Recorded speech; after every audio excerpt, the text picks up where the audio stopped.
नमस्कार। तो एक सवाल है, क्या कोई आवाज किसी का पीछा कर सकती है?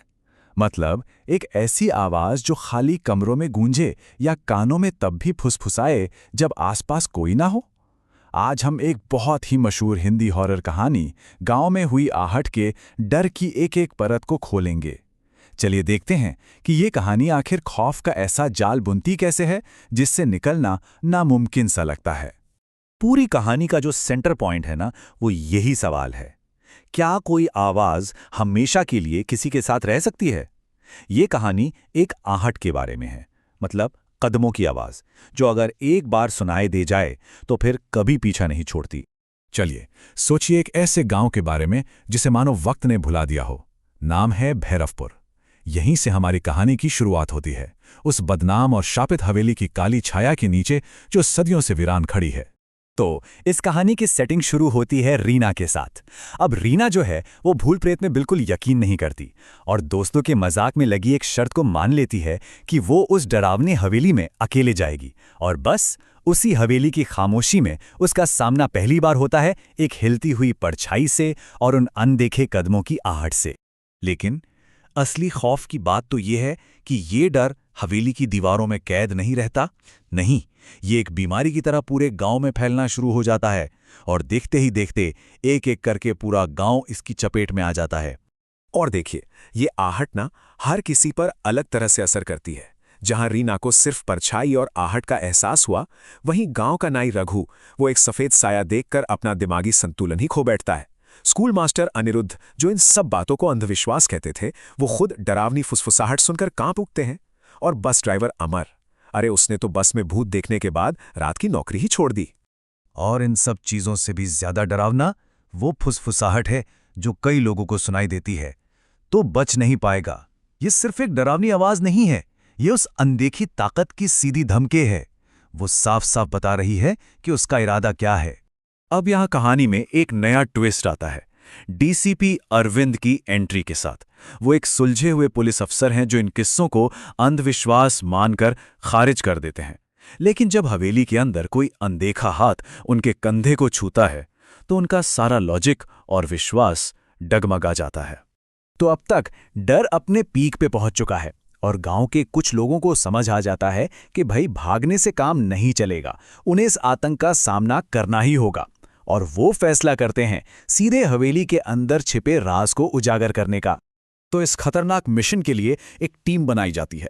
इसमें कौन कौन है? रीना है, जिसने इस डर को सबसे पहले महसूस किया था। अनिरुद्ध हैं, जिनका विज्ञान अब डर के आगे हार मान चुका था। अंकित, एक और डरा हुआ गांव वाला। और डीसीपी अरविंद, जो सच की तह तक जाने के लिए कुछ भी करने को तैयार थे। जरा सोचिए उस मोमेंट के बारे में। एक जंग लगा भारी सा लोहे का दरवाजा चरमराते हुए खुलता है और सामने क्या है? एक अंधेरा गीला सा तहखाना। डर का असली सोर्स बस कुछ ही कदम दूर है।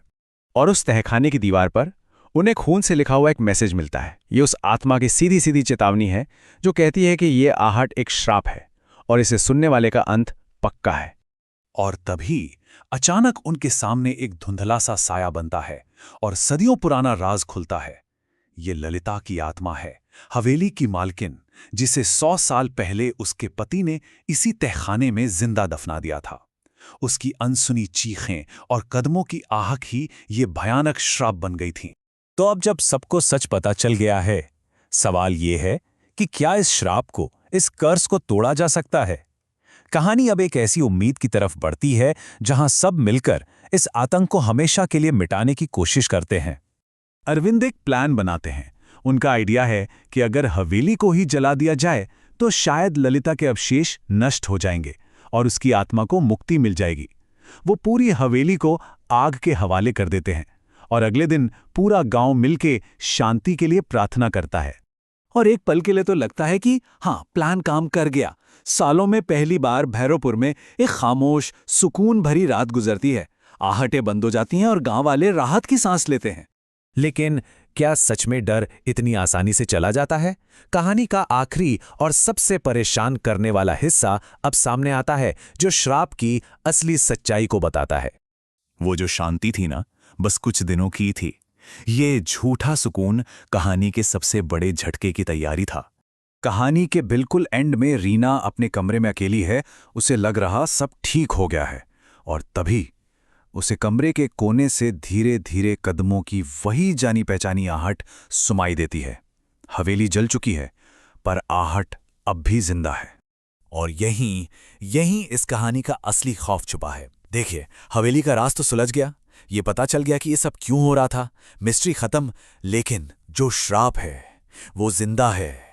वो आहट किसी इमारत से नहीं, बल्कि उसे सुनने वालों के दिमाग और डर से बंधी है। उसे मिटाया नहीं जा सकता। तो आखिर में सवाल बस यही रह जाता है, क्या ये आहट सिर्फ एक आवाज है, या फिर ये डर की वो परछाई है जो अगर एक बार किसी के पीछे पड़ जाए तो फिर कभी उसका साथ नहीं छोड़ती।